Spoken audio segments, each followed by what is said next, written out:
O vídeo a seguir não é indicado para quem é idiota e acredita na Terra plana.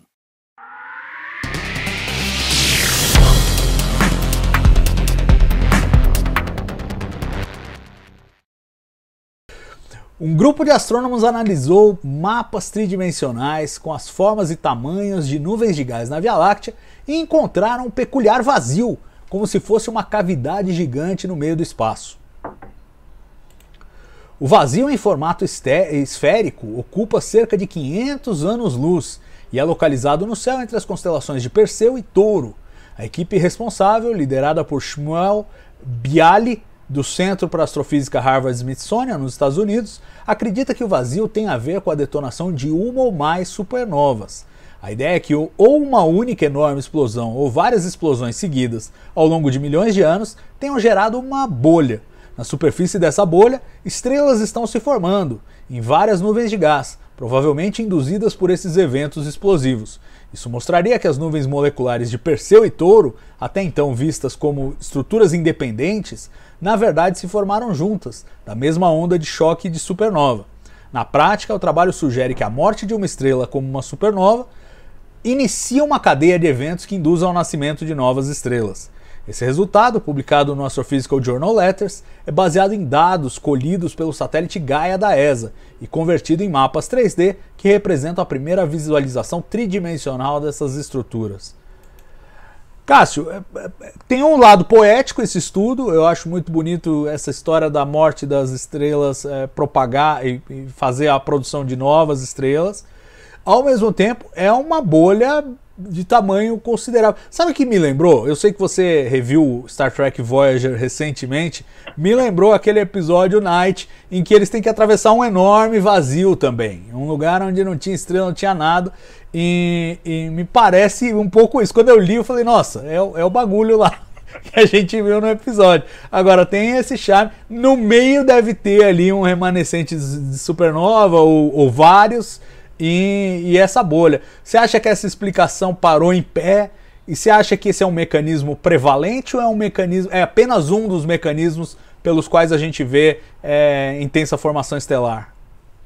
Olha, eu não lembrei muito desse episódio que você está falando, mas por causa do meu viés também, né? Quando eu vi essa matéria, até mesmo no próprio título, já me lembrou direto os livros de formação de estrelas, né, que a gente estuda aí no curso de pós-graduação, e mais ou menos o começo de quase todas as minhas palestras de formação de estrelas, né, quais são os mecanismos que levam a uma nuvem gigante, uma nuvem molecular gigante, a colapsar, né? Ela está, em princípio, em equilíbrio gravitacional, ela é fria, né, pouca agitação térmica, então ela está lá estável, né, na boa dela. O que acontece para desestabilizar? Que faça ela fragmentar e esses fragmentos colapsam. Um dos motivos apontados sempre foi uma explosão de supernova, né, que faz justamente isso, uma onda de choque, e a explosão de supernova é tão energética que alguns cálculos apontam que mesmo do outro lado da Via Láctea,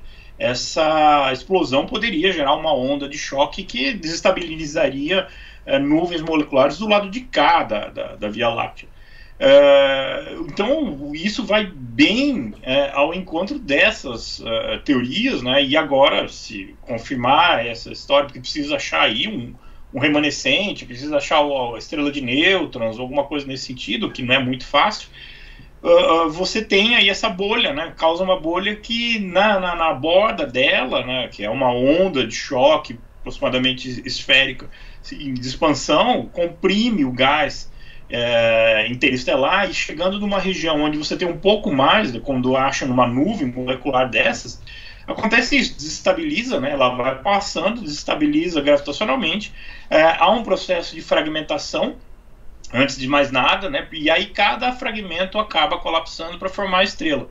Então, quando eu vi já a chamada dessa matéria, eu lembrei exatamente disso, né? Que é uma das coisas que a gente vê e aponta como possível causa, né, de início de formação de estrelas. A outra seria a passagem de uma onda de densidade, né? Essas ondas de densidade, que uma teoria bem complicada, para falar a verdade, que tenta dar um jeito na explicação dos braços espirais da Via Láctea.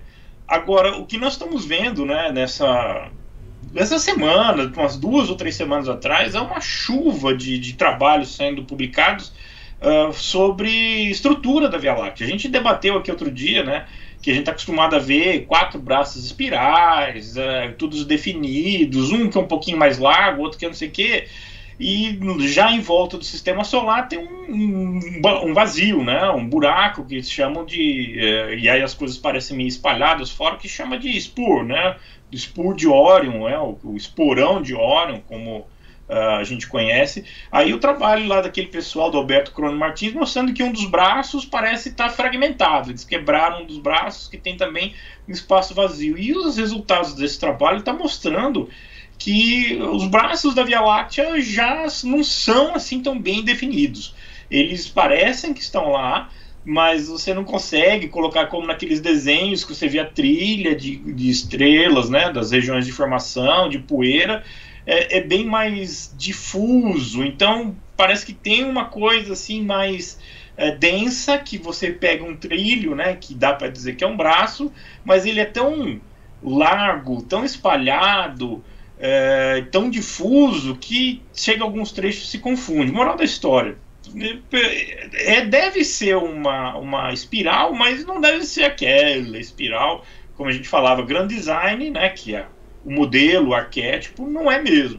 E agora nem mesmo esses modelos recentes que apontavam para 4 braços, bem definidinhos, parece que está encaixando. Ali, né, a gente viu um caso da formação de...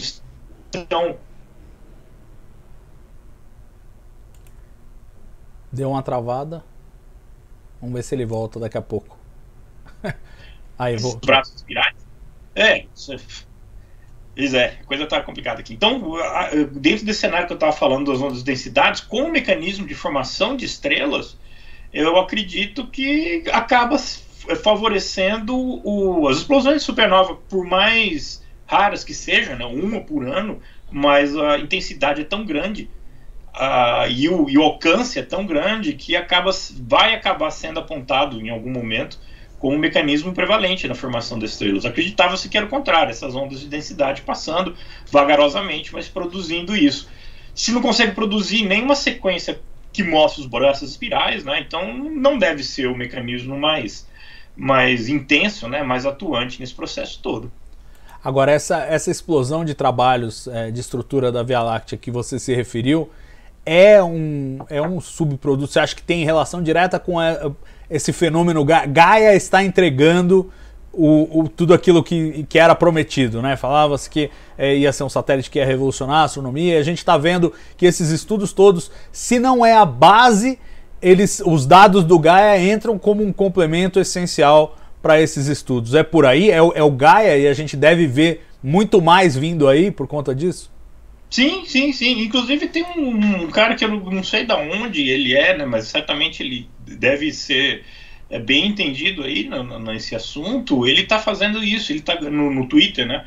Ele publica bastante mapas da galáxia que ele está construindo, fazendo a correlação desses dados do Gaia, que dá a distância muito bem medida, né, por paralaxe trigonométrica, junto com os outros catálogos de regiões, né, de formação de estrela, como rádio, como do satélite no infravermelho médio, nos satélites infravermelho médio, e começa a colocar tudo em contexto com as distâncias, e realmente tem lugar ali que é coincidência, justo o ponto onde eu estou trabalhando ultimamente, do braço ali, da tangente, né, mais ou menos o cotovelo do braço de Carina.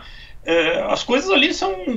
Parece que tem um buraco no meio do negócio que você, na verdade, extrair o cotovelo, então você vê o braço e o antebraço e os dois não estão juntos.